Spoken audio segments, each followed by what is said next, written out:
Welcome to episode 7, season 2, Office Hours with Arbitrage. I have Harsh from the team. Harsh does a lot of the design work behind the scenes. I'm pretty sure, Harsh, you implemented the dark theme. Yeah. Yeah, which I'm a huge fan of. All my stuff is dark theme on my computer. Sure. So that's like my favorite feature of the website. You also took the recommendation to put the skull in for dark mode. Was it your recommendation? I don't think it was me. I'm pretty sure it was somebody else. I think it was someone. Yeah, but you did that. So, the team really does read Rocket Chat, and they listen. If we have cool stuff, they do it. Harsh, tell us what else you've done so that people are aware of your contribution to the whole project. Well, we just launched the compute badge on the website. Oh, really? The compute enabled. It has a cool, nice, glowing badge. Where? Have a look at it. Where is it? Well, oh, I see it now. Oh, that's like super new. Like, when did that go up? 2 minutes ago. Woo! Another debut on Office Hours Arbitrage. Thank you. Yeah, that's pretty dope. So all the models that you might are using compute, because I updated the styles for the right color to pop up. Is it showing up like a greenish blue color? Yeah, has like a glow around it. Yeah, for dark mode. Yeah, it's dope. I like it. Ooh, my who helped me with Selenium last week or so? Somebody helped me with that. I want to say thank you because it was an insane rabbit hole, to be sure, but I made it work. I was able to use Selenium to navigate tabs and go through the CSS sources and stuff. It kind of blew my mind what you can do with this whole thing. But now I'm capturing hourly data. So this is my extended thank yous to everybody who's helped me out this week. So Harsh, I really like the compute thing. Now every model that uses compute has this badge, right? Right. Okay. Sweet. I like it. In light mode, you can barely see the computer, at least on in my browser. Let me flip it on and see. Oh yeah. I couldn't see it at first. It's a little dark, yeah. Really?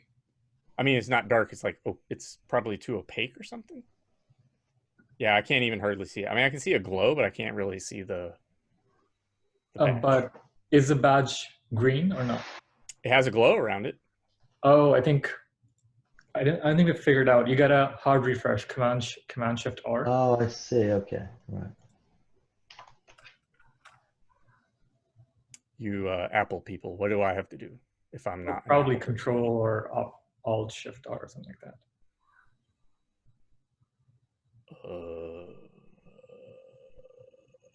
I don't know how to do it. Yeah, it's Control Shift R. Control Shift R. Yeah, that refreshes, and then it's right. That's better. Yeah. Yeah. There it is. Yep. Now I'm gonna flip it to the skull, and it still works. Cool. Oh yeah. Now it's more green than it was before. Yeah. Got it. That's cool. I like it. I need to figure out how to auto refresh the style sheets once we update it. Because right now it's on hard refresh, or when you close your browser, open again. I don't know. Yeah, I don't think I've turned off my computer in 3 weeks. I don't think I've restarted my computer in 2 months. Yeah, I'm totally savage. I'm also extremely distracted, so my apologies. But Harsh, I did want to run through my famous set of questions. You pre-warned me. You're like, I don't really do the data science. And, I just feel like that doesn't matter. I think you have a lot to add. You've been with the team how long now? I started interning last year in June, and then I went back to college earlier this year for a few months. So I think in total, probably 8 months, 9 months. Yeah. Well, you've made a big impact so far. I know it's like hard to remember, but about a year ago, the site was redesigned, and you did that. Yeah, it was. I think that was during the internship. Yeah, I did a lot of the front-end programming work. Yeah, no, you did a great job. Thank you. So, Harsh, where do you live? Right now, I'm in Savannah, Georgia. Oh, dude, that's cool. Yeah. There's somebody else that's near there. Wiggle Muse, that's you, right? You gotta unclick your mute, but there you go. Yes, also in Savannah, Georgia. Really? That's Where is awesome. I'm in the historic district. Me too. Okay. What a small world. I love this stuff. Price and Taylor-ish. Gotcha. So near Kroger. Cool. All right, you guys got to meet up for coffee or beer or something, because that's All a right, wasted opportunity. If there wasn't a pandemic, I would leave my camera now and appear on his in about 10 minutes. I could walk over there in a few minutes, actually. That's amazing. Oh man, I just love that kind of stuff where it's such a small world. So, but you were in the Bay Area. Yeah, I'm moving to the Bay Area again in a month. Going to be living with Richard. You're going to live with who? With Richard for a couple of months, hopefully. Oh, cool. All right. Well, as an aside, there was a shooting out in front of my window about 24 hours ago. So, oh, jeez. No one was shot, but there were shots fired, which has never happened here before. But you know, when I first moved here, I moved off campus and I heard all these noises. I thought it was fireworks because I was so used to fireworks in India all the time.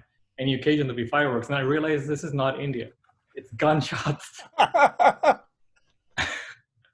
It took me a while. It took a few months for me to have that realization that it's not fireworks. That's actually tragic. I shouldn't laugh. There is a lot of fireworks, though. There's people this time crazy fireworks, and we have fireworks over the river, at least in normal times, every weekend. So there's a lot of fireworks around here. So some of it is fireworks. Yeah. Wow. Well, that's like I said, I love those kind of stories. Harsh, what do you do for a living? What's your profession? What is your title? Well, I graduated with a degree in user experience design. Really? I didn't know that was like a formal thing. That's so amazing. No, I think pardon my ignorance. It is pretty up and coming. I think it's the new data science of design world. Wow. So tell me more. Well, so there are different levels to it, right? In its purest form, it's about designing experiences of anything, a service, a car, like anything with which people interact and feel things and like, experience things. We design that experience. And right now, in today's world, it's restricted to website for especially beginners. But I think as you grow in the field, it applies to everything and anything, which I'm really excited about. Oh, that's fascinating. Even architecture. Yeah. There are firms that hire user experience people for architecture. Yeah, I remember this comic or a cartoon, and it showed like design and intention versus actual use. It was people like cutting the corners and walking on the grass versus taking this winding sidewalk that was really pretty, right? And so I think of that when you mentioned the UX stuff. Yeah, good example would be Apple. They take a design and UX first approach. It's not an engineering first company; it's a design first company. Versus that's a good Google point. is cool, but they're an engineering first company, but their design is not as good as Apple. I take it you have an iPhone. I do, and a Mac. I figured it's okay. I forgive you. Harsh, how would your parents describe what you do for a living? They'd say I do something on my computers. That's all they know. You know, sometimes that's good enough. Yeah. What do you do for fun? I do watch way too many movies. I'd say I watch at least 3-4 movies a week. It's a good escape from things. It's like, I don't know, you forget about things. And then I'm also into a lot of cinematography. I worked in movies before becoming a UX designer. So I know like cinematography and camera angles and stuff. So that's kind of interesting to do. So you know about camera angles, but I believe we're looking up at you right now. I launched Compute 2 minutes ago. Took 1 minute to change and 1 minute to put my computer in this angle. Just in time, right? Just ship it. I think that's the mantra we all have these days. Just ship it. Good job, Harsh. Okay, so you like movies. What else? I have a motorcycle. I drive that around a Sweet. lot in Savannah. What kind of motorcycle? It's a Kawasaki Ninja. Okay, so you like sport bikes. Yeah. Nice, nice. That's pretty fun. My girlfriend won't let me get a motorcycle. Yeah, my mom isn't very happy about it either, but Wow. she's so. Exactly. I was just going to say, probably not much you can do about it. So, have you ever participated in the tournament? I created an account to test my designs. That's basically it. And the only predictions I submitted are example predictions. So, did you stake on the example predictions? I did 0.1 and a bar. Ah, see, there it is. I knew it. Yeah. Somebody was going to fess up someday. All right. No, that's cool. It's a good model. Look, I only beat it recently. And there's not that many people that can consistently stay above the example predictions. So it's a fantastic model. Here's an interesting question. How did you find out about Numerai? They found me, actually. Oh, really? Yeah. This I want to hear. I got a call from Jonathan one day. I was in a career fair, or like there was this event in college where you put up your work and there were employers coming visiting, and I got a call from Jonathan. It's like, I like your work. You do you do film, you do design, you do graphic design, you program. Seems like a cool fit. And yeah, and that's when I joined. I looked at the website, seemed like really cool work. Yeah. I think they found me through my website. That's pretty cool. Yeah. Usually it's like they have to throw us all out so they can't get rid of us, but they found you. So I don't know how that push-pull relationship works there. Well, this actually, I think you can answer this question. I'm going to reframe it a little bit. The question is, what do you wish you had known when you started out? But instead, I'd like you to comment on, since you're not a participant, what do you think people should know when they start out?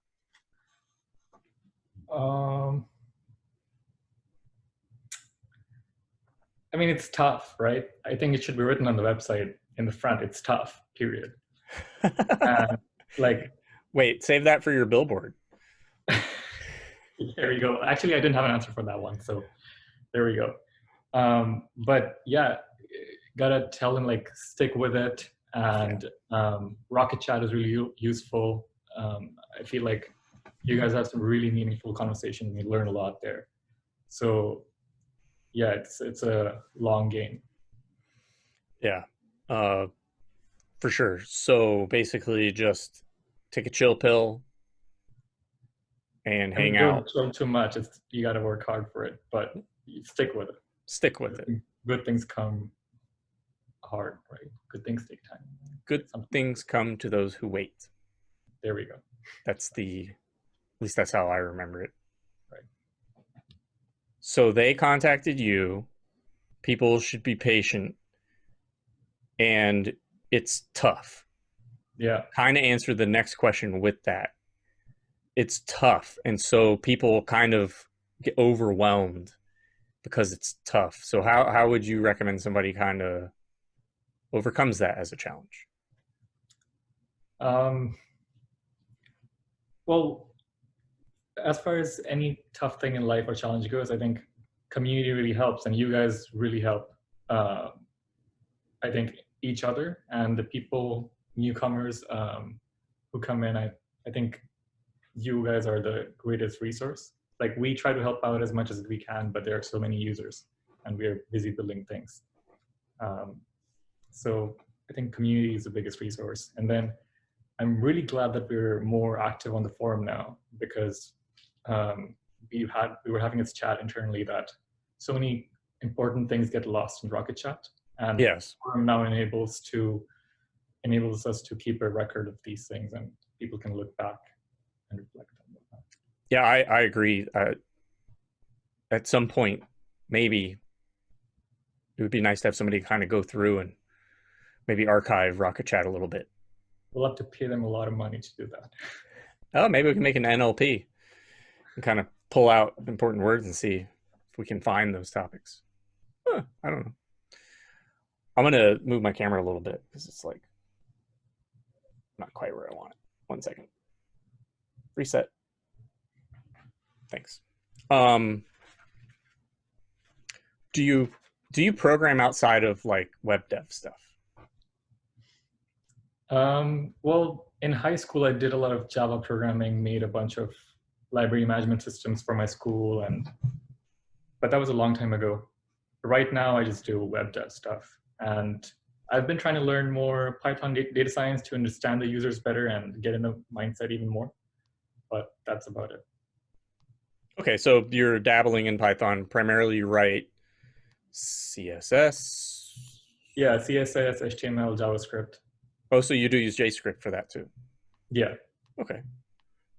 Yeah, I said earlier I was getting into Selenium a little bit, and it's like a world of hurt that I didn't know existed, but it was also a great learning experience. In fact, my script failed like 15 minutes ago. Oh well. This is where it gets difficult because you don't technically participate, but do you have 3 tips for people starting out? Yeah, I did write them down. Well, one of them is ask questions and talk in Rocket Chat. Second one is use compute and do miss submissions. Third is take more money. More skin in the game means you'll work harder and perform better and earn more. You know, I think you're the first person that really touched on that, because it's true. I mean, if you have money on the line, you're going to be more protective of it. I think that's completely right. The 3 tips, yeah. Yeah, no, that's great. Here's the billboard question. If you could have a billboard with anything on it, what would it be and why?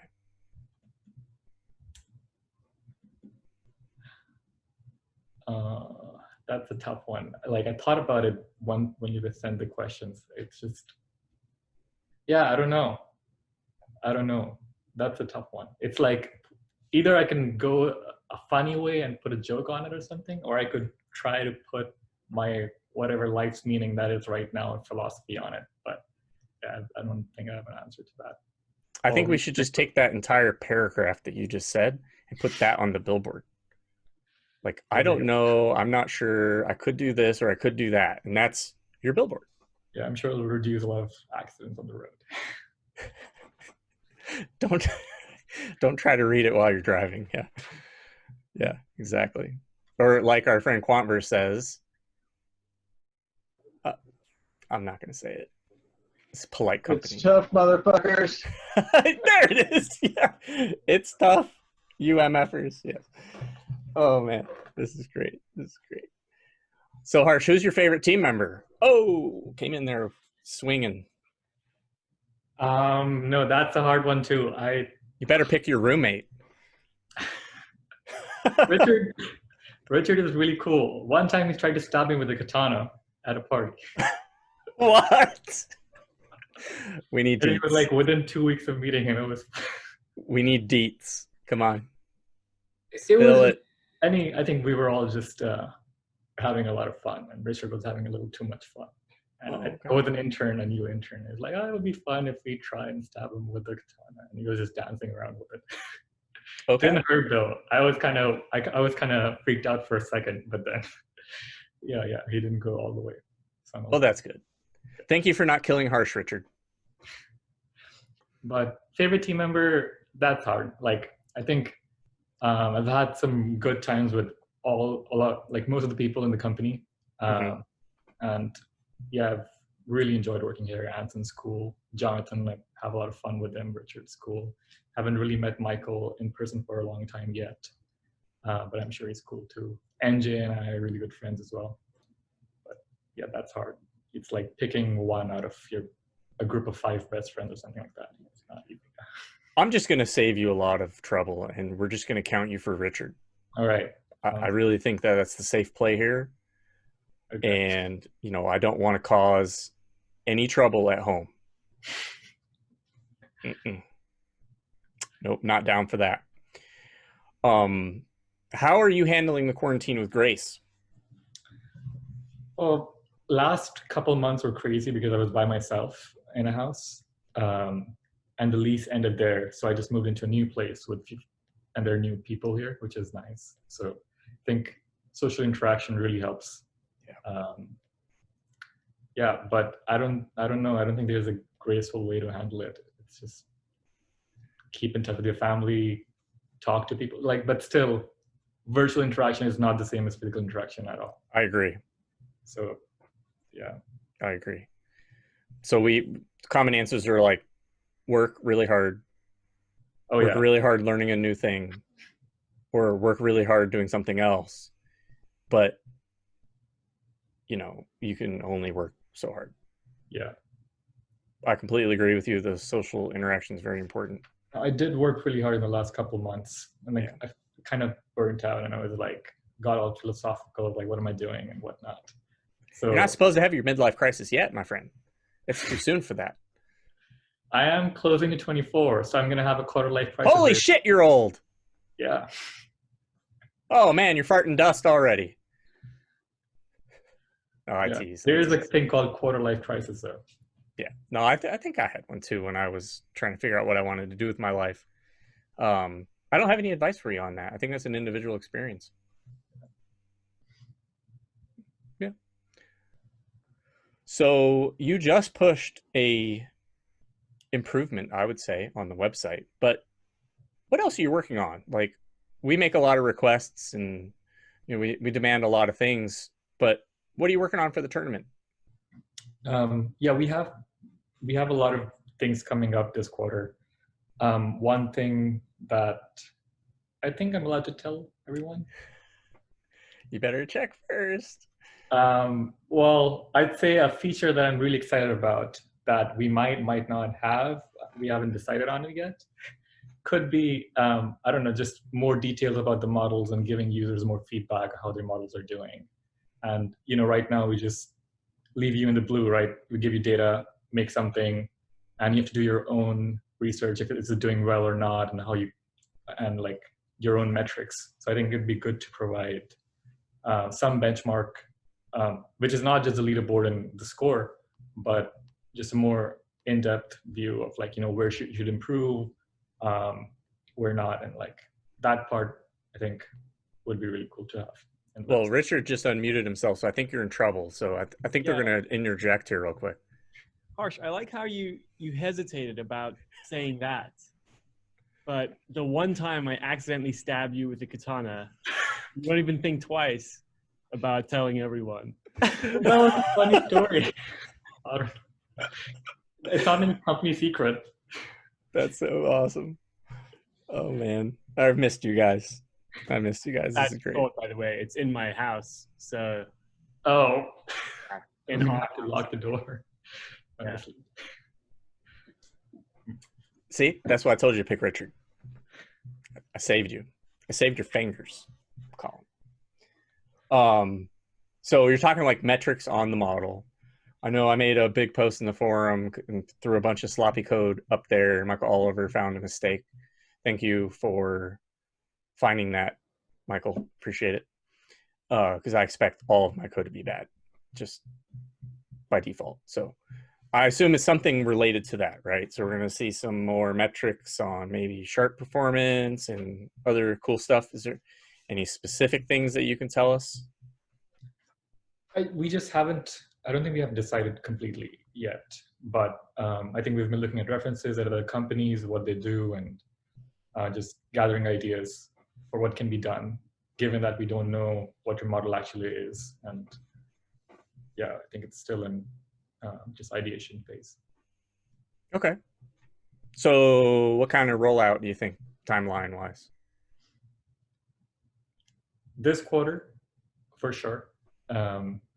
I'd say before that, we have a few more things, a few more tutorials we're working on that will come out. And maybe in a month and a half. I can't say for sure. Anson probably knows better, but that's okay. We'll hold you to it. I mean, anything you say, we're definitely going to make sure that that's enforced with the katana. All right. Right. Okay. Yeah. No, that's cool. I'd be remiss if I didn't ask for more details. I wouldn't be a very good interviewer if I didn't try to dig a little bit. But I understand you're in a tight spot. You know, you have a katana over your head, so I understand. I'll try not to push too hard. So you don't have any models because you submit the example prediction. So I'm not going to ask if you have 10 of them. But if you could turn back time and talk to yourself 6 years ago, what would you say to yourself? I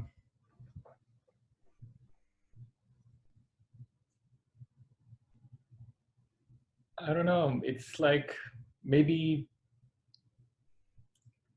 there's not much to say, really. I don't think I would say anything. Don't drink that beer on July 17th, 2017. I don't know. Well, maybe I could tell myself to start programming a year earlier so that I'm better There at it is. when I join Numerai. Maybe Buy Bitcoin at the low. what? Buy Bitcoin at the low. What is the low price? Like, so you buy it and sell it at 20,000, make yourself some money. Yeah, buy a lot of NMR. Of course, that doesn't even need to be said. That's just a foregone conclusion. Yeah. But yeah, I think I would just. Yeah, I wouldn't say much. I think I'm in a pretty good spot. Awesome. I like it. I like it. What advice would you give to someone who wants to get into UX? Oh, into UX. Okay. I flipped the script on you a little bit there, didn't I? Well, with data science, I was going to say talk to Arbitrage because he knows a lot more than me. That was going to be my answer. But for UX, thank you. For UX, I'd say like start with traditional graphic design, learn principles of design, learn typography, how shapes and colors and forms work together. I think that's the foundation of design in general. And then you start learning psychology and programming and business. I think it's a combination of these four things, UX in general. But the principles of design is the most important thing to master. Because right now with the boom in UX, same with data science, I'm guessing there are boot camps, UX boot camps, 2 months, they'll train you in it. But they all lack the basic understanding of the principles, which I think is very important. No, I get that. So I just have a sidebar. I assume you have Netflix. Most people do. But how about that series Abstract? I haven't seen it. No, it's pretty good. I actually don't have Netflix. I don't think I've paid for anything online ever. Just ask for somebody's password, bro. That's what we all do. Yeah. I was on my parents' Netflix till like 2 months ago. It's totally common. No big deal. I'm from India. I don't pay for stuff like that. I don't know. I would just ask your friends, hey, can I bum your Netflix login? Yeah. So if you were me, what would you ask you? Wait, does that? Yeah. If you were me, what would you ask yourself that I haven't already asked? I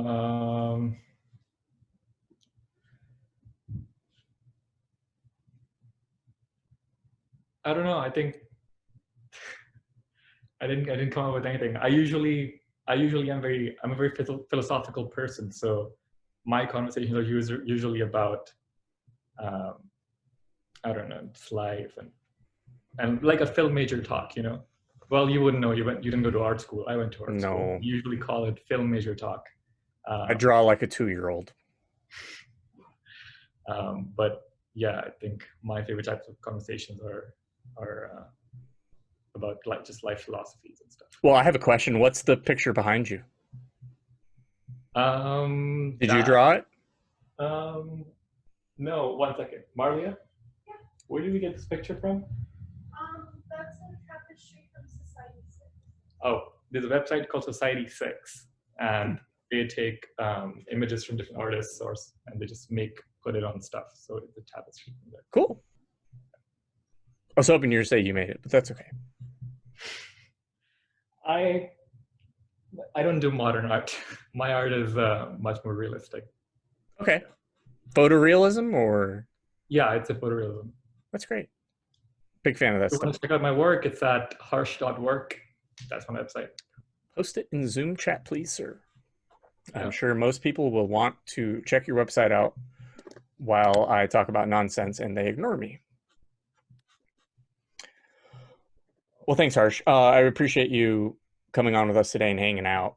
I hope you'll continue to hang out because you're a cool dude, and I appreciate the work you do to make the website super awesome. But I kind of want to put Mike P on the spot and talk about his forum post. He's like, "Oh man, I knew he was going to do it. I just knew it." We had a whole week to wait, so. What sort of questions do you have for me? I don't know. I think maybe you could just give us a rundown of like what's up, man, what's up. Yeah, I mean the gist is like, I talked about it a little bit in a forum post maybe a week and a half ago or something, where basically I don't like that to play MMC you're kind of like having to guess whether it's going to be better or if correlation is going to be better in a given week, and it's kind of this like distraction of a decision you have to make instead of just making a great model. So I just wanted to remove that extra decision and just say, okay, I make a great model and just take on MMC if it's good enough and you don't have to think about it too much. So yeah, for anybody who hasn't seen it, basically if you stake on MMC starting with around 222, then you don't like lose your exposure to correlation. You just get paid for both correlation and MMC at the same time. So to be clear, if I choose stake on MMC starting round 222, then it will be both correlation and MMC. Right. But if I do not choose that option, I am not exposed to MMC. I just stick with correlation. Right. Okay. I mean, that's pretty straightforward. Anybody have questions about it? I think it's a pretty hot topic, right? Or maybe I missed it because I was too busy. Cool. Yeah, it's like, when is the first round that this is going to happen? 222. Yeah, it's this weekend, 222. 222. So if I want to be staked on MMC plus correlation, then like this, like say this weekend, I need to change my stakes, and that would be effective next Thursday. Yeah, exactly. Okay. Sweet. One more. Is there any way we can check? Do you have a script for us to like, so we can check how profitable would that be for us? Like say in the past. Yeah, I was thinking about. I'll try to get something so that you guys can look at your look at the comparisons for your models. Right. I mean, I just calculated mine based on the website, but it would be nice for everybody else to have that. And I mean, like my first impression is that, I mean, I like the idea, but it's just like, I hate that it's a replacement for reputation, because that rewards a whole different set of behavior, which I think you're going to be losing. But again, like, I think it's a good thing. Yeah, I'm not sure if it'll be like a script or I just put like a spreadsheet with the comparisons for everyone or what, but I'll try to get something so you can look at what's better for you. Okay.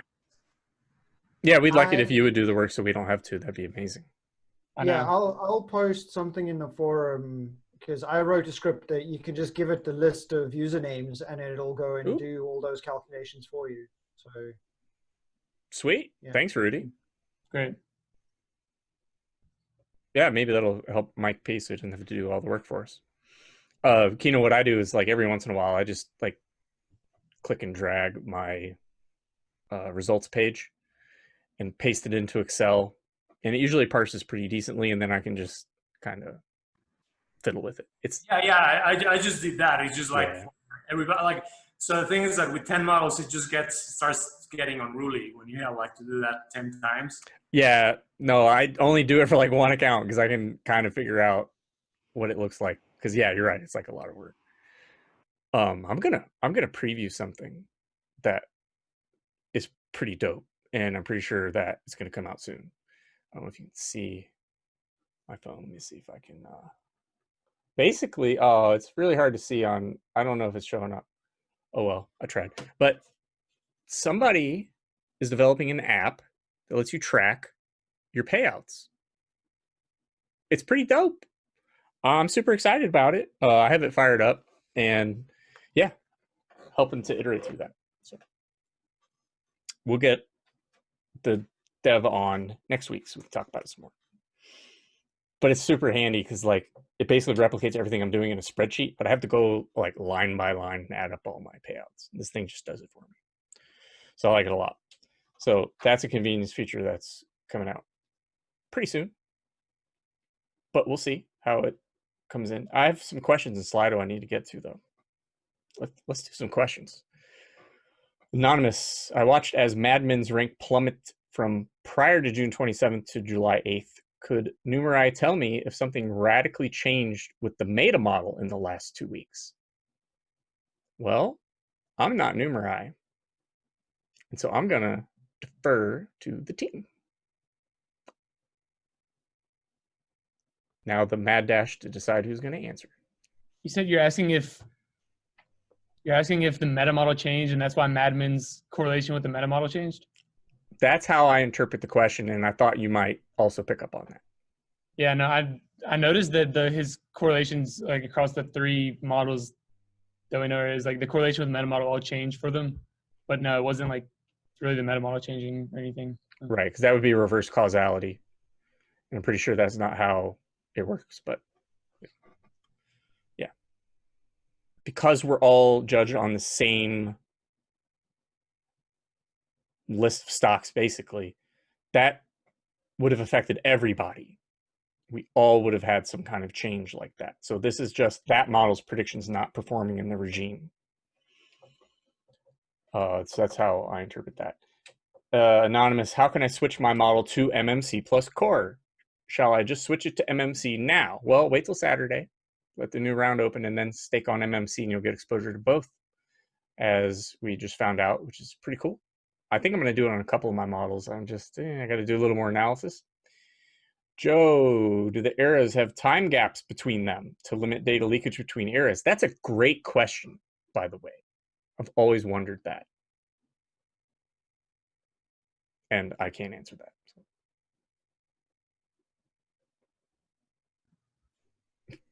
So like the training data is like non-overlapping, so there's not leakage across the eras. They should be independent.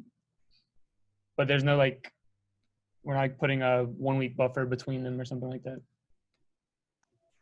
I always like watching you guys like kind of look at each other to see who's going to unmute first. I can see it in your faces that like, oh, I don't want to do this. And like, it's just so funny.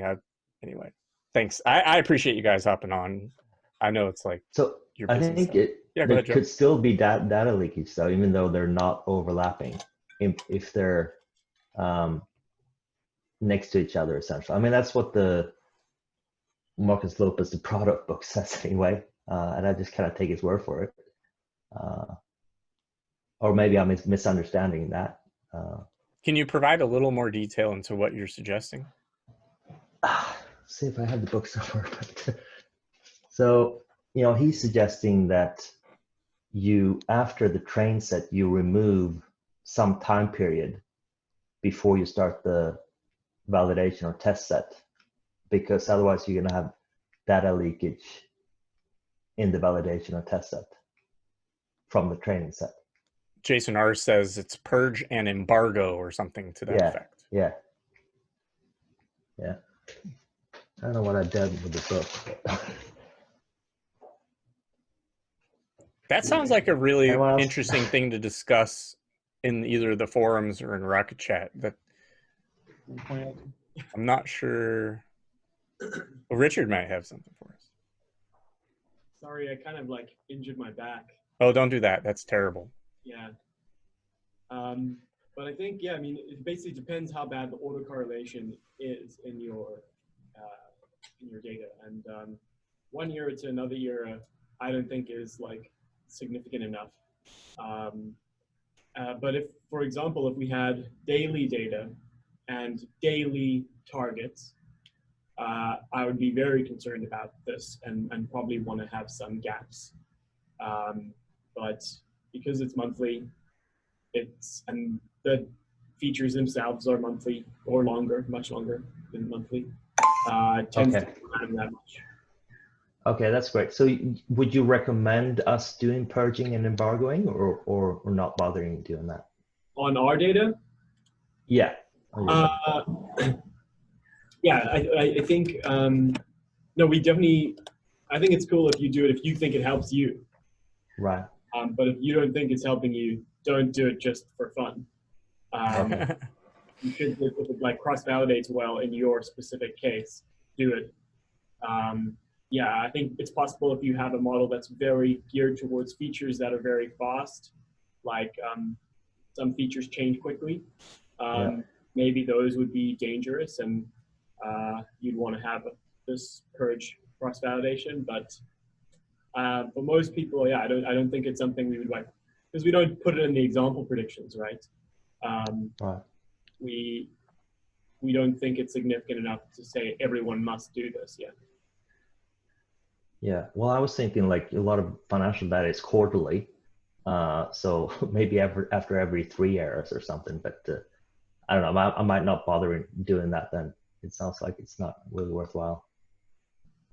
Yeah. But, yeah. Jason R said the data is more cross-sectional, and I would agree. If it's all neutralized out, then that's pretty much what we're dealing with. We don't have, there's a time component, but it's been taken out. It would be like having fixed effects in a cross-sectional model, right? For each time, you would have an intercept just for each time. So in that sense, yeah, I don't know that it's going to make that big of a difference. I'm a fan of having as much data to train on as possible. And this kind of segues into Kino's question. Can you explain the validation part of the tournament data set? What happens if you train on it? Kino, can you just give me a little bit of clarity on what you mean by explaining the validation part and what happens if you train on it? Like what do you... Right, I was under the impression that like the validation, like that some eras, like live eras eventually graduated to validation. So it's more like, so I know that they're like weekly and monthly, but like, again, it's not very well clear spelled out. I mean, there's one post on the forum, but like, so again, like, I'm just asking to see like, what is the right interpretation of the validation data set? So what time frame they are from? Are they static? And what happens if you train on them? So the validation data has to be the same time period as a training, or you get invalid validation. I don't know what to say. And so my assumption is that we're dealing with the exact same kind of distribution in terms of time.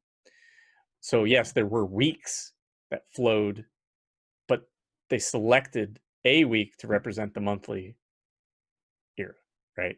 So if you like for July, 4 trading weeks, let's say, you'd pick one of those weeks to represent the month.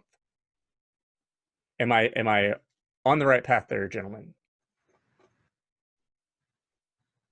Look, they're all trying to decide who's going to take this one. It's happening again. It's happening again. Okay, Michael Oliver gets to talk because he hasn't said anything yet. There he is. Sure. Wait, so what was the exact question again? So the new validation data that rolled in. Yeah. Live results are weeks that take a month to resolve. But when they enter the validation set, it's no longer a week. It represents a month, correct? Yes. Okay. And now, Kino, the second part of your question then is what happens if you train on this data? If you train on all the validation data, you've got to wait until you get results on the live data to figure out what's going on. Yeah. That's a problem I ran into with, let's see, Calabra 3, Leverage 3, and not Arbitrage 3. I changed that one up. And it just takes a really long time to determine if the model's any good. It's also extremely paramount that you set the parameters in such a way that you limit the ability of the model to accidentally overfit. And it's not a science at all. It's a total crapshoot because we have no way to validate the model, right? So that's why I just take an existing model that I've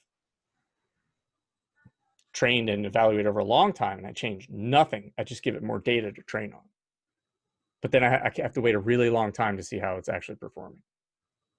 So you don't get that out of sample validation. You have to wait for the out of sample live performance. And I think that's risky, but an experienced user who's been around a while, I don't think it's as risky. I just wouldn't deploy like a whole new technique on all the validation data. Right. So that's sort of like a third part, and is like how good of a validation data set this one is, because I've been hearing a lot that that it doesn't. I mean, I personally validate on the live results because at this point I'd rather like just keep the validation as extra data for future models than actually like validate with them, because I mean the 4 weeks is not that big of a deal for me, and you get like the actual results of what your models were doing. Yeah, I've noticed. Rudy and I have we've come forward that our models are trained in Val 1, right? I've noticed that I get a little bit more volatility, but when we're not burning and like everybody's getting really high correlation, I get really high correlation. Like it does even better than my model that's only trained on the training set. I've noticed lately that for my models that are trained on the entirety of the data, it's Val 1, Val 2, and train, my MMC is really high. And it does okay on correlation with the rest. And now that we have a little bit of burn going on, I'm very anxious to see what's going to happen. Cool. But yeah, if you're patient, that's great. I just wouldn't take a whole new methodology that you have not used previously and feed it all of the data, because then you don't know for sure that it is not too overfit. As we've seen, you can be too overfit, but you've got to be somewhat overfit, especially with tree-based models. So that's kind of like that's the best way I can answer your question, and I hope I did. Right. So yeah, so I basically have like 3 models left, and I'm gonna use them for doing validation. But like, I guess my question is like, what would be the correct split between? I mean, if you're gonna train, what would be like the correct split in between training, validation as training, and then validation as validation? But again, it's like it's fine if you don't have the answer. I'll just experiment. Yeah, a little bit. I mean, I said that cross-validation with 3 groups works, and I just would probably leave that alone. I would use 3, and I would just, yeah, that's the best I can say without the secret sauce. I get it. I'm sorry, Kino. I am like, no, so good. Keep everything the same. Like I really do. I swear to God, this is the truth. The truth. The truth. Arbitrage is the same as Arbitrage 2. Used to be the same as Arbitrage 3. Okay, I literally changed nothing except the data that it was fed as training data. So what I was able to then evaluate was how the additional data performed across those different models. But to each their own. That's the best I can do. I hope that conversation was at least helpful for some people. Yeah, it's helpful. Thanks. I tried. I really did. It's helpful. Can I just ask a question? Sure. If you have the same model and you're training on less data, like why would that perform any better than a model that's trained on more data? Ah, detective, you were asking the right questions. Oh, I just said you're asking the right question. I didn't say I was going to answer it. Well, I guess no, it would one be is because okay. So let's it just doesn't overfit. Let's just say, right? Let's just all else equal. I've got less training data on arbitrage. The parameters are fixed. I'm not changing anything. Literally, I'm changing nothing. All the parameters are fixed. It will be more overfit than the one that has training validation 1 and validation 2. It will. Well, on the training data. It's just it's going to be overfit less in general because it has, I don't even think I can properly explain this.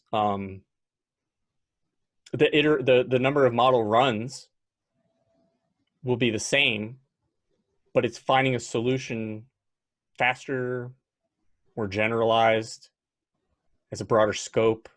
I'm really fishing here. I'm hoping somebody's going to interrupt me and say I'm an idiot, but well, you could thank you, JRB. Jeez, I was waiting so long for you to pipe in.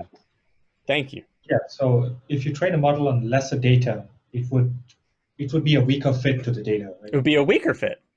Right, which is what you want, which is the opposite of overfit. So more bias, essentially. Yeah. Yep. Well, another hypothesis for your question is maybe the data is noisy, and by training on a subset of the data, you probably not your end model is less noisy. The way I looked at it was I thought my model would generalize better if it saw more data. It would generalize better if it saw more data. Yes, because it's getting an opportunity to see different regimes. Yeah. Oh, it would find more signal, I would think. No, or I don't know. This is the art part where I'm like, some of the stuff I do is really hacky, and I just hope it works, and it did. It has, whatever, you know. I think a lot of us to discuss the meaning of overfitting, because you guys are using it in different ways often. Oh yeah, we throw that one around with absolute reckless abandon. Yes, that's true. I'm very guilty of that. My definition of overfitting is something that can only be discovered in validation or live data. You find out you're overfit by looking at new data.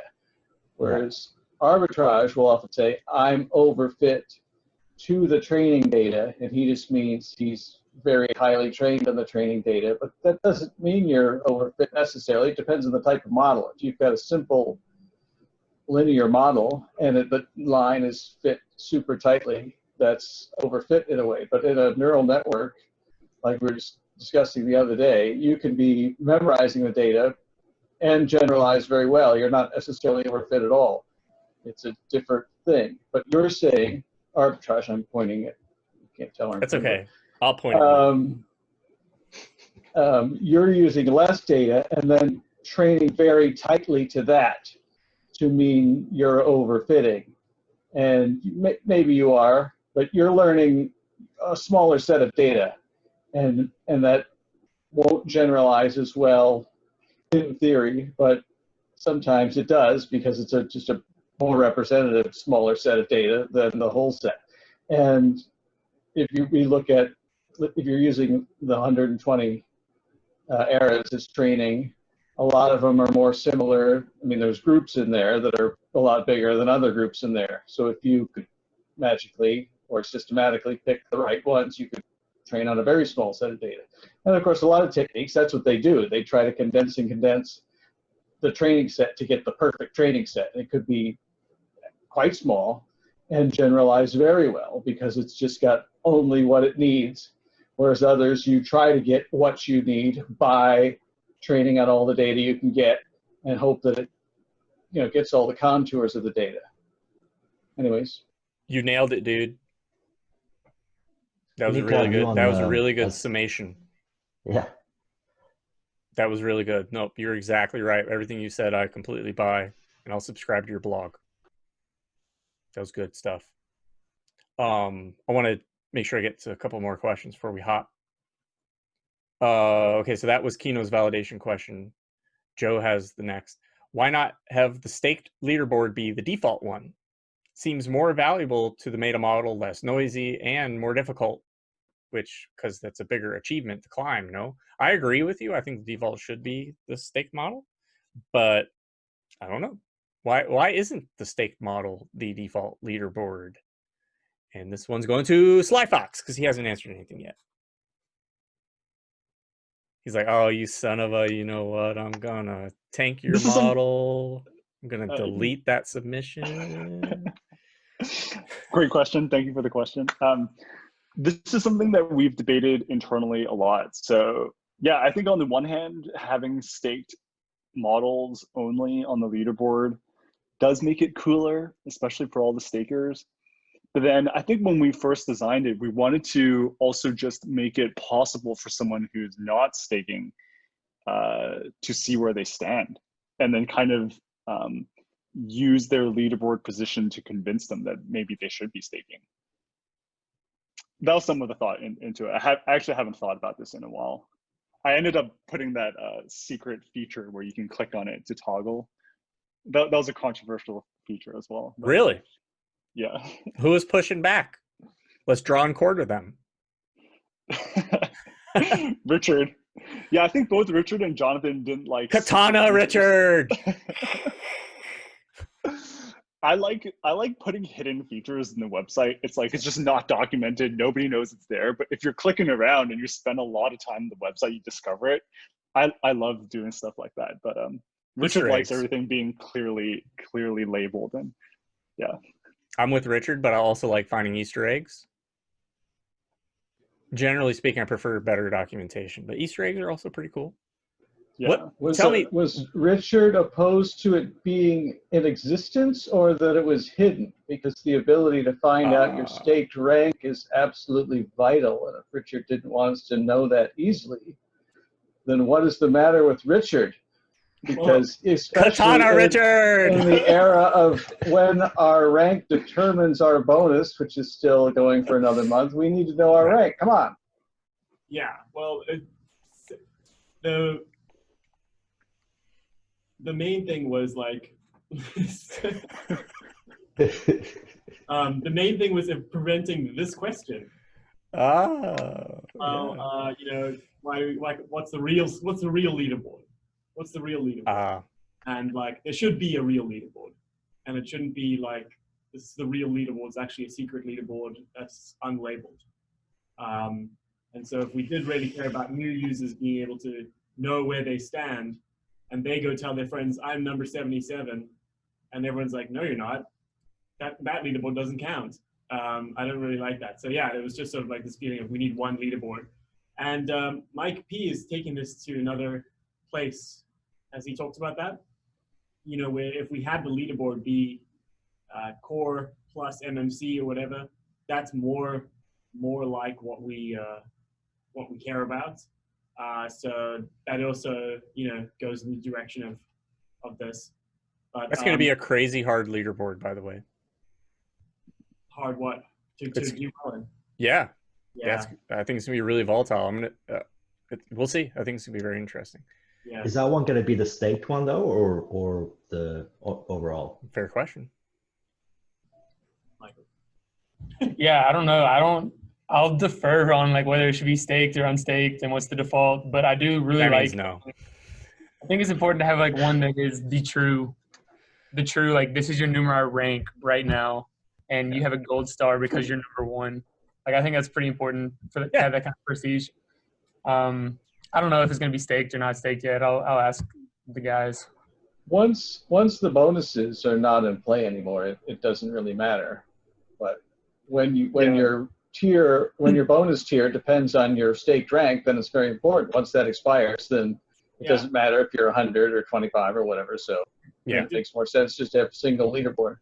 It didn't used to depend on your staked rank either for the first few weeks, I think.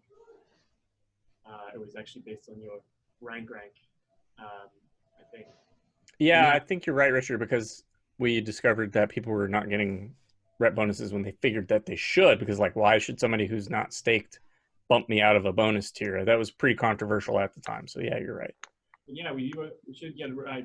I do really like, I mean, if you hear that someone's a Kaggle Grandmaster or something like that, that's like legit. Like, you know, that guy didn't bought his way to being a Kaggle Grandmaster. Okay, maybe he did, because there's no staking on Kaggle.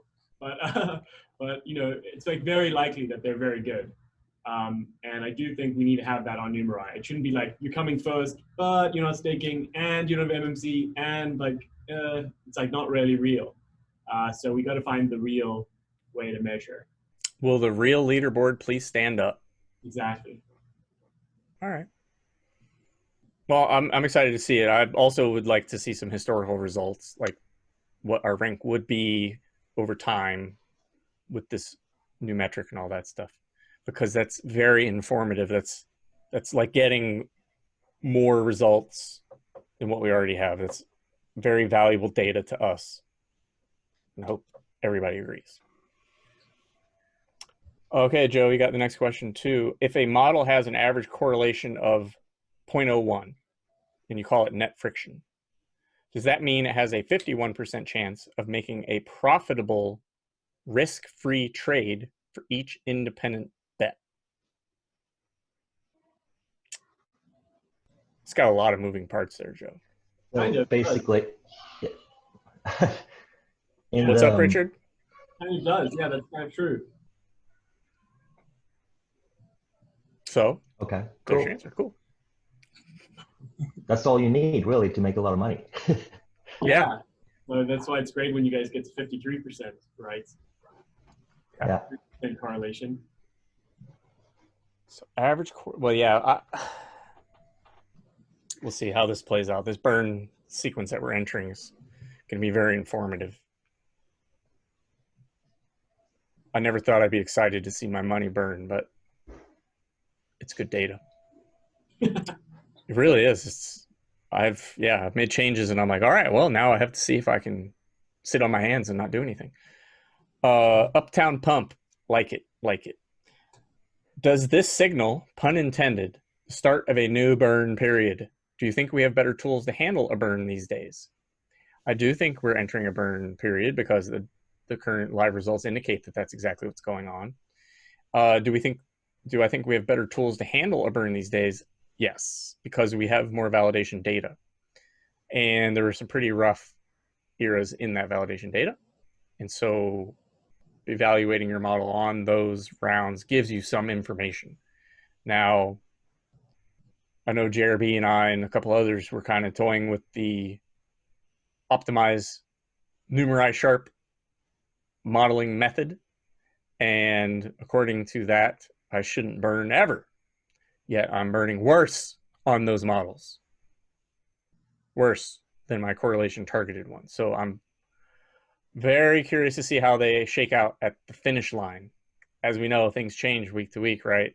And it only matters what the finish line looks like. So I have to be patient and we'll see. But Richard, any commentary on market conditions and things you're seeing? Like, yeah, well, there definitely are some unusual market conditions. And, you know,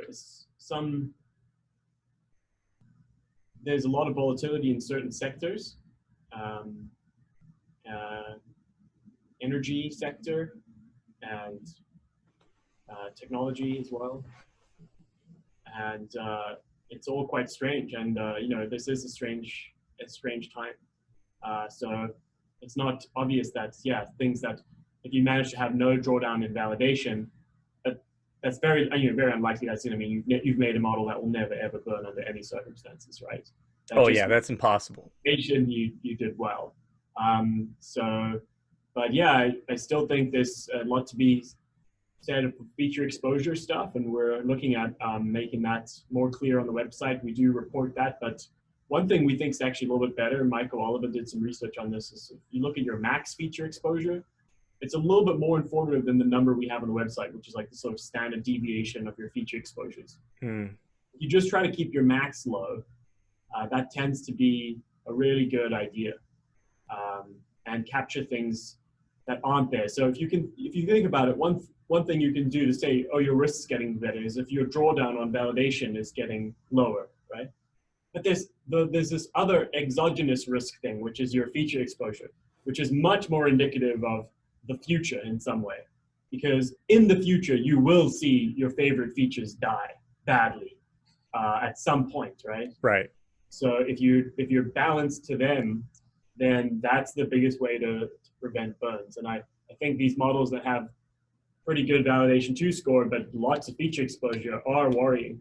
And we're going to make that more clear in the new metrics, but and even have some more. I don't know where we spoke about feature exposure. I think it was somewhere in the chat, but I don't think there's a really nice concrete forum post on feature exposure. If someone makes that, I'll be very grateful. We gave the code somewhere along the line, and a way to just choose how much should I reduce my feature exposure by. And I'm guessing the majority of Numerai users could make better charts out of sample if they had a little bit of more features exposure reduction, not to zero, but to just cut off some of the crazy feature bets you accidentally took on in your training data. Jeremy, I'll get to you in just a second. Maybe, Richard, you can opine because Michael Oliver is not in his seat at the moment. But when you look at max feature exposure, what are some common numbers that you've seen when you look at our models? Like, are some of the top users more exposed than we realize? Like, what's that look like? Yeah, so you could basically have, there's just ways to get there's one thing that can happen is your feature exposure in sample can be quite low, but out of sample be higher than you thought. That's to do with basically the market features just sort of changing around. Right. Suddenly you've got all these trees that are predicting a lot more than they used to be because stuff fell down into that bucket of the tree. More now than ever or something. And then suddenly you've got a feature exposure that you didn't have on training. And so you're surprised by your out of sample performance. Yeah, so people understanding that is very good. I think feature exposures of like 10% is what we've seen. That's pretty high. That's too high. So if you can get it down to 5% or something, that's better, safer. Some of the techniques we've talked about in the past, like if you do error boosting or something like that, maybe that sort of takes some of your risks down. But even an error boosted model can come out with a bunch of feature exposure. And so that's this final step that's worth kind of chopping off. But yeah, it always comes at the cost of lowering mean. So that's a problem with feature exposure reduction. It's like at least your in-sample mean is going to come down. There's a reason your model learned the way it did. And but it's usually worth it for the first little bit. And I think when you get like a correlation out of sample of like 0.03 or 2 or something, you'd rather trade off that last 0.02, for some safety and bring it down to 0.03, but with no feature exposure or something like that. So that's a big thing Michael Alva is like being improving. Cool. I'm excited to see some of that. Bruce Pumpstein. I mean, you guys come up with amazing names. I love this stuff. Sweats in 0.3 feature exposure. That is insanely high feature exposure. Bruce Pumpstein. Yeah, is he actually Madmin? Yeah, that's quite a lot of feature exposure. I mean, when it works, it'll work big, but you won't know it's gonna be your year for that feature to really work. Sometimes I wonder if you guys like pick names just to make me say crazy stuff. I'll say it. I don't care because it's your name. Well, now okay? A lot. Bring it. I simply don't care. I'm not going to swear or like say something that's going to get me in like cancel culture trouble. Okay, that ain't going to happen. But if you have creative names, I'm going to say it. It's your name. That's who you say you are. I'm gonna say it. This office hours will be a success at the exact moment where you get canceled. That Probably. Will be fine. Hopefully, I have tenure by then because then I can't be canceled. Tobot. Does anybody use WSL, Windows Subsystem for Linux, for pipe development or testing? Is it stable?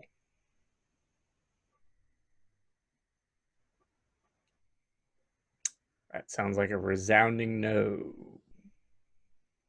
No. So that was the questions. I want to address a controversy that's been happening lately. The when haircut deal. You can see I didn't get a haircut. I was scammed by my girlfriend. Total fake news scam. I was told I had an appointment to get a haircut, and I was like, I am not getting a haircut. Not doing it. Not doing it. Dragged me in kicking and screaming. And I was given an offer under duress. Under duress. John, you either get a haircut or get your eyebrows waxed. She says, I'm not looking at you on TV ever again with those damn caterpillars on those eyes of yours. So I got my eyebrows waxed. That's what happened. Somehow I was able to keep the hair. Yeah, oh, you want to look at my sexy eyebrows? Look at these things. They're beautiful. They're so nice. Yeah, they're great. Super dope. So that's what happened. Let me screenshot that. We need a meme of that. Get rid of the caterpillars. Yeah, whatever. As long as you guys have fun. I don't mind being memed every now and then. Sly Fox is back to data science. I think it's a really good idea, and unless anybody else has any other questions, I'll call it a week and see you next week.